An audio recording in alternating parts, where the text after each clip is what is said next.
1400人共用一个厕所，空气中弥漫着排泄物的芬芳，犯罪率极高，晚上上厕所都得冒着生命危险出门，为了接2桶饮用水得排队小半天。这就是大部分贫民窟的生活。更可怕的是，根据联合国的预测，到2030年，全球将约有20亿人口沦于贫民窟。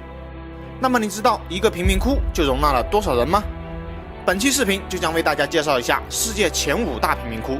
看看他们的现状如何，又面临哪些艰难的处境。如果觉得我们的视频还不错的话，希望各位领导能够点赞转发支持一下，感谢感谢。第5位，卡耶利特沙贫民窟。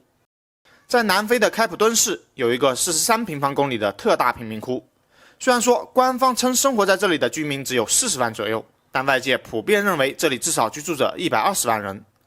这个贫民窟里将近一半的人住在临时搭建的棚屋内，屋子既简陋又狭窄，许多时候连伸脚睡觉都办不到。这样的生活环境，别说是洗澡了，连上厕所都成问题。由于贫民窟是法治盲区，不少妇女小孩若半夜内急，出门上厕所都得冒着生命危险，一个运气不好的话，可能就会遇上精虫上脑的家伙。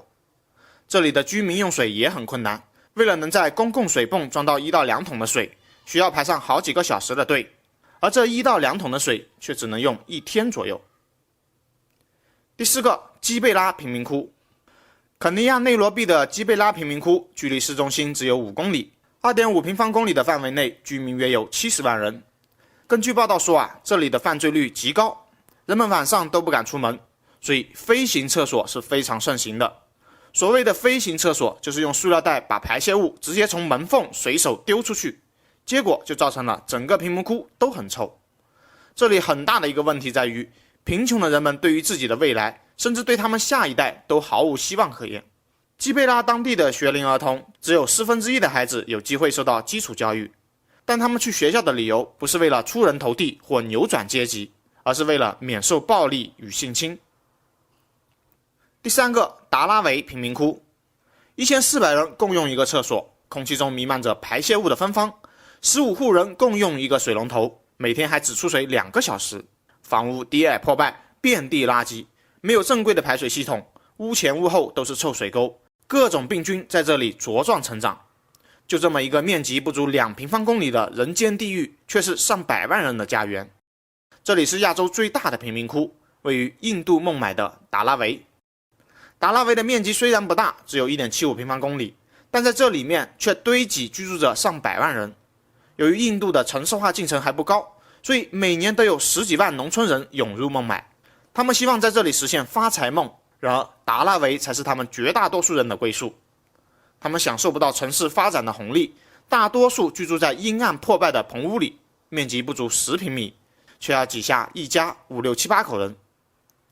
垃圾回收是这里的支柱产业，大多数居民都靠捡垃圾为生，因为孟买80%的垃圾都会被运输到这里。对于他们而言，达拉维不存在垃圾，即便是一张废纸也能赚钱。他们没有任何的防护措施，整日泡在臭气熏天的垃圾堆里，所以每年都有很多拾荒者死于非命。但是死了也就死了，根本不会有人在意，因为很快就会有新来的平民填补这个空位。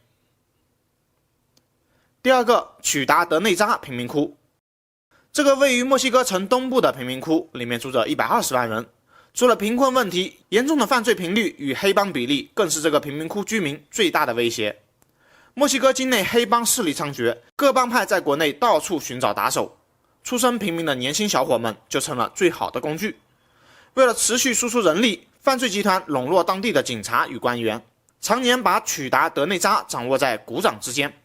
这让生活在贫民窟的孩子想正常长大成为一件几乎不可能的事情。第1个，沃兰奇镇。位于巴基斯坦的沃兰奇镇是世界上规模最大的贫民窟，它的面积有32平方公里，但更惊人的是，里面住着240万居民。这里的居民主要是由逃避战乱的东巴基斯坦人组成的，政府对当地采取不管不顾的政策，所以由于卫生问题引起的疟疾与登革热等疾病，每年都会带走不少的人命。跟其他的贫民窟一样，沃兰奇镇也存在着犯罪率高、收入过低等贫民窟常见的症状。但沃兰奇镇的自我组织能力比较强，可能会是以上几个贫民窟里最早能摘掉这个帽子的地方。当然，我们也希望所有生活在贫民窟里的人，通过自己的努力，能够推翻命运的摆布，过上他们向往的生活。好了，本期的搞套坊就到这里，最后还要跟各位领导求个赞，感谢您的支持，我们下期视频再见。